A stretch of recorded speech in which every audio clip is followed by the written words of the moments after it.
succès. D'accord? La question est, qui réussit et pourquoi? D'accord? Donc, nous avons mené beaucoup de recherches et nous avons découvert que les personnes qui réussissent, eh bien, réussissent pour certaines raisons. Il y a donc un psychologue de Columbia nommé Walter Mischel qui a mis au point une expérience très célèbre appelée le test du marshmallow.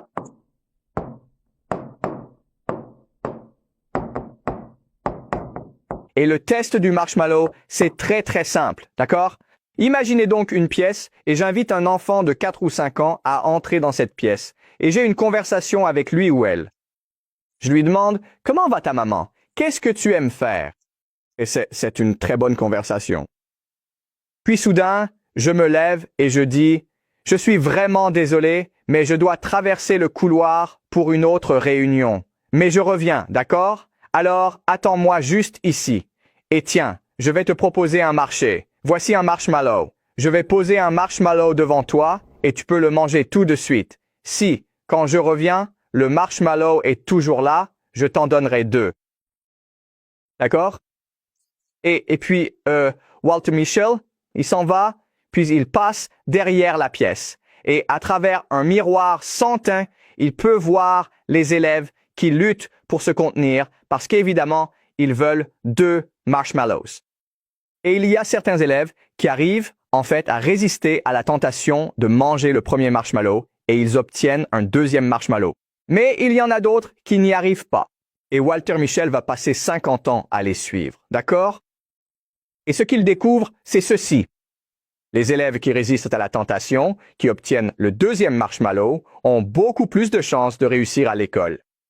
Ils ont de meilleurs résultats au test. Ils ont de meilleures carrières. Leurs carrières sont plus stables. Ils obtiennent des promotions dans leur carrière. Ils sont beaucoup plus capables de trouver une relation stable. Ils évitent la prison, ils évitent la drogue, ils évitent l'alcool. Ils sont plus minces, ils sont en meilleure forme. Ils vivent plus longtemps, ont de meilleures dents. Et ceux qui ne peuvent pas résister et mangent tout de suite le premier marshmallow, c'est l'effet inverse. D'accord? Et donc, pour Walter Mischel, l'idée est que réussir signifie savoir retarder la gratification. Et tout cela signifie que les personnes qui réussissent sont capables de planifier sur le long terme. Pour réussir aujourd'hui, je vais faire les sacrifices nécessaires, d'accord? Donc, si mes amis jouent dehors et que je dois faire mes devoirs, eh bien, je vais rester à la maison et faire mes devoirs. D'accord. Donc, la planification à long terme, ce que vous appelez le report de la gratification. Ou, de façon beaucoup plus simple, c'est l'idée de maîtrise de soi, n'est-ce pas? Ou l'idée de régulation émotionnelle. Vous êtes capable de garder vos émotions sous contrôle. Si vous êtes en colère, vous êtes capable de vous calmer, d'accord? Et donc, nous avons essayé. Nous connaissons cela et c'est pourquoi à l'école, nous nous concentrons sur l'idée de régulation émotionnelle en vous apprenant à mieux contrôler vos émotions, à faire de la planification à long terme. D'accord? Donc, ça c'est une théorie du succès.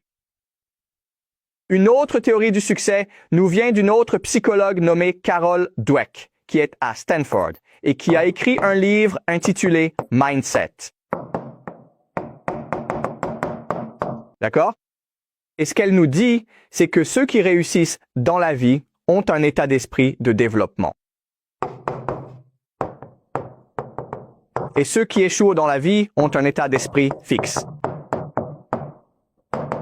D'accord? Ce n'est pas compliqué. D'accord? L'idée, c'est la résilience.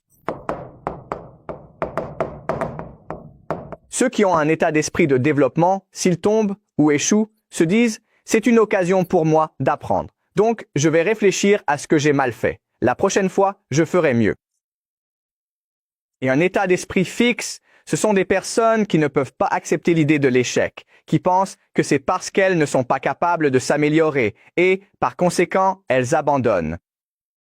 D'accord? Donc, ceux qui ont un état d'esprit de développement, s'ils échouent, ils essaient encore plus fort. Ceux qui ont un état d'esprit fixe, s'ils échouent, ils abandonnent tout simplement.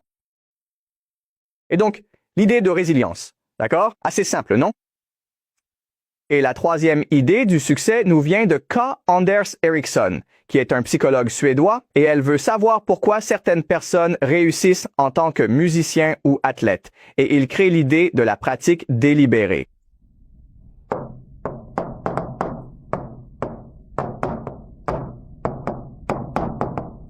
D'accord?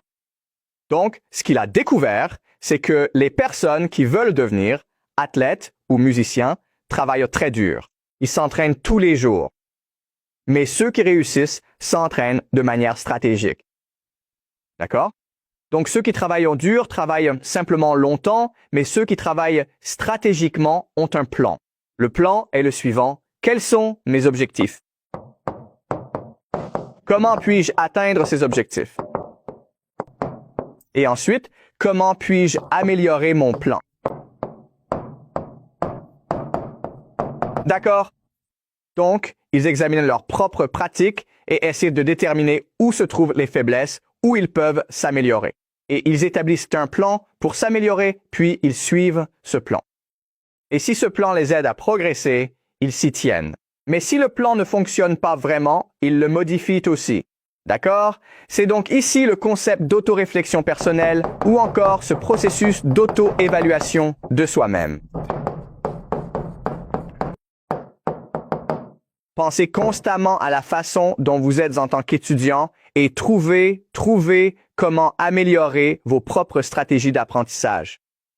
Et ce que Carol Dweck a en fait découvert, c'est que si vous faites cela, vous réussirez dans n'importe quel domaine.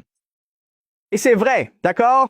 Et la raison pour laquelle nous savons que c'est vrai, c'est qu'il y a deux psychologues américains nommés Dunning et Kruger, et ils ont découvert l'effet Dunning-Kruger.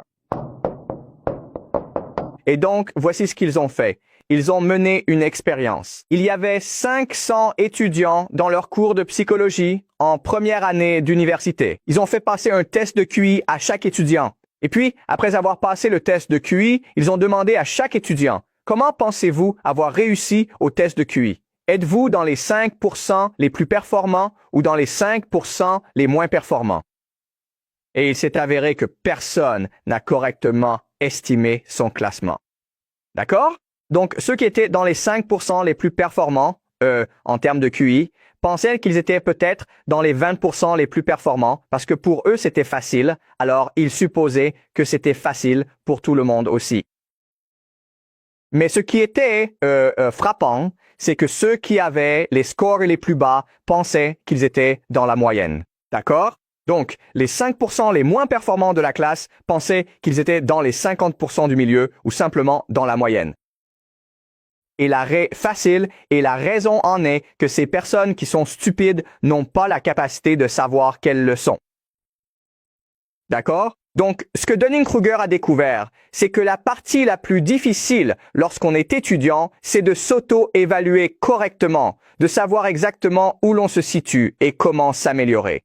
Ceux qui sont stupides sont souvent les plus confiants au monde. Et c'est ce qu'on appelle l'effet Dunning-Kruger. Et cela aide à expliquer pourquoi le monde est comme il est. Parce que souvent, les personnes au pouvoir sont stupides, elles ne savent pas qu'elles le sont, elles sont trop sûres d'elles et elles font des choses stupides comme Donald Trump. D'accord? Très bien. Très bien. Donc maintenant, nous avons ces trois théories, n'est-ce pas? Nous avons l'autocontrôle, nous avons la résilience et nous avons l'auto-évaluation. Et donc, en tant qu'éducateur, en tant qu'école, ce que nous pouvons faire, c'est élaborer des stratégies et des programmes pour aider tous les élèves à réussir, n'est-ce pas? Le problème, c'est que lorsque nous essayons réellement cela, ça ne fonctionne pas. D'accord? Si vous prenez un mauvais élève et que vous lui enseignez l'autocontrôle, la résilience et l'auto-évaluation, l'élève ne s'améliore pas réellement. La raison en est, d'accord, et c'est une idée très importante à retenir pour vous, c'est que corrélation ne signifie pas causalité. D'accord? Vous devez vous en souvenir.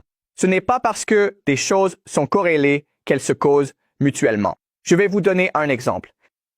Nous savons que les personnes qui réussissent se lèvent tôt le matin, d'accord? Elle se lève à 4 heures du matin, mais ce n'est pas parce que vous vous levez à 4 heures du matin que vous allez réussir. D'accord? Ce n'est pas parce que vous travaillez dur, ce n'est pas parce que vous êtes résilient. Ce n'est pas parce que vous avez un état d'esprit de croissance que vous allez réussir. Mais si vous réussissez, vous vous lèverez tôt le matin parce que vous êtes plus motivé. Si vous réussissez dans la vie, vous aurez plus de maîtrise de soi. Vous aurez plus de résilience, vous deviendrez plus humble. D'accord? Est-ce que c'est clair? Alors, si vous êtes riche, devinez ce qui se passe. Vous devenez quelqu'un qui réussit et donc vous aurez un état d'esprit de croissance, de la maîtrise de soi, de la pratique délibérée. D'accord? Est-ce que c'est clair? Mais ce n'est pas parce que vous avez un état d'esprit de croissance, une pratique délibérée et de la résilience que vous allez réussir. D'accord? Donc la question pour nous, c'est pourquoi cela arrive-t-il? Et au final, qui réussit? D'accord, donc nous savons avec certitude que les personnes riches ont beaucoup plus de chances de réussir que les personnes pauvres. Et en fait, ce que nous apprennent les grandes études académiques, c'est que l'école n'a pas vraiment d'importance. Peu importe à quel point vous allez réussir à l'école, si vos parents sont riches, vous réussirez dans la vie. Si vos parents sont pauvres, vous ne réussirez pas dans la vie. D'accord? Alors, quelle est la différence? D'accord, alors maintenant, regardons les stratégies parentales chez les riches et les pauvres.